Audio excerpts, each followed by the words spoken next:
حقوق اللہ تو اللہ تبارک و تعالیٰ معاف فرما دیں گے۔ انسان کی کوشش بھی ہو حقوق اللہ ہو چاہے حقوق العباد ہو، میں اس کو ادا بھی کروں گا، اللہ سے مانگتا بھی رہے، کوشش بھی کرتا رہے، مانگتا بھی رہے، اپنی طرف سے کوتاہی نہ کرے، نیت میں فطور نہ ہو، میں نے حقوق العباد ادا کرنے ہیں۔ حقوق اللہ معاف فرما دیں اور فرما بھی دیں گے، اللہ کی رحمت وسیع ہے، لیکن حقوق العباد کی بہت زیادہ احتیاط کرنی چاہیے۔ کسی کا حق مجھ پر نہ ہو، کسی کو مجھ سے میری ہاتھوں سے تکلیف نہ پہنچے، زبان سے تکلیف نہ پہنچے۔ اللہ فرماتے ہیں یعلم خائنۃ الاعین وما تخفی الصدور، سینے کو بھی ان کی جو بھید ہیں، اندر باتیں، وہ بھی میں جانتا ہوں۔ فرمایا آنکھوں کی خیانت کو بھی جانتا ہوں۔ کوئی انسان بد نظری کرتا ہے، اللہ فرماتے ہیں میں جانتا ہوں کیا کر رہے ہو۔ کوئی انسان آنکھوں سے اشارہ کرتا ہے کسی کی غیبت کرتے ہوئے کہ دیکھو جی فلاں کو حقیر سمجھ کے اشارے کر رہا ہے، اللہ فرماتے ہیں وہ بھی میں جانتا ہوں۔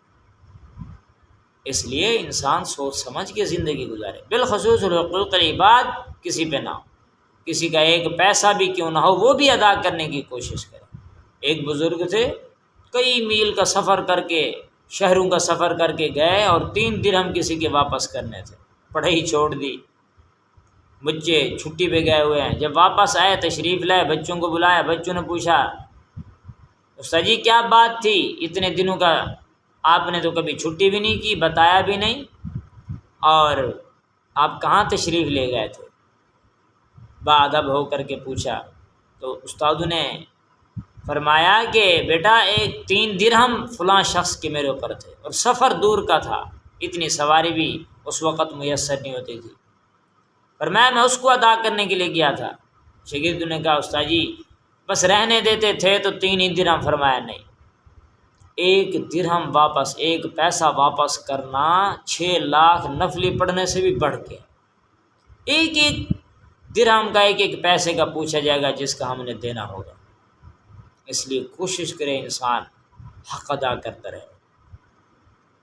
ایک استاد شیخ الحدیث تھے، بڑے اللہ والے تھے، نماز کی امامت کرانے والے، جب اس دنیا سے پردہ فرما گئے، ایک شاگرد کو خواب میں آئے۔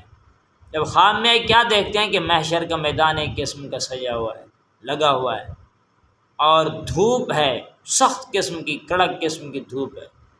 استاد صاحب وہاں دھوپ میں کھڑے کھڑے انتظار کر رہے، پریشان ہیں، تکلیف میں ہیں، اور پسینے میں شرابور ہیں۔ تو شاگرد نے پوچھا استاد جی یہ کیا بات ہوئی، آپ نے تو دین کی بڑی خدمت کی، ماشاءاللہ سے بڑے اچھے اعمال کیے۔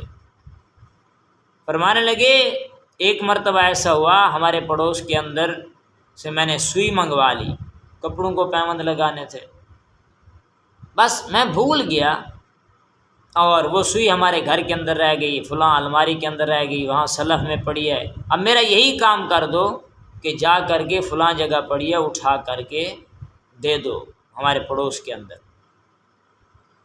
یہ شاگرد پریشان ہوئے، اٹھے اور جا کر کے وہی کام کیا جیسے حضرت نے بتایا تھا، اور ویسے ہی سوئی پڑی تھی، جا کے پڑوسی کو دی، اور ان سے بھی کہا کہ معاف کر دیجئے، بخشش کی دعا کر دیجئے۔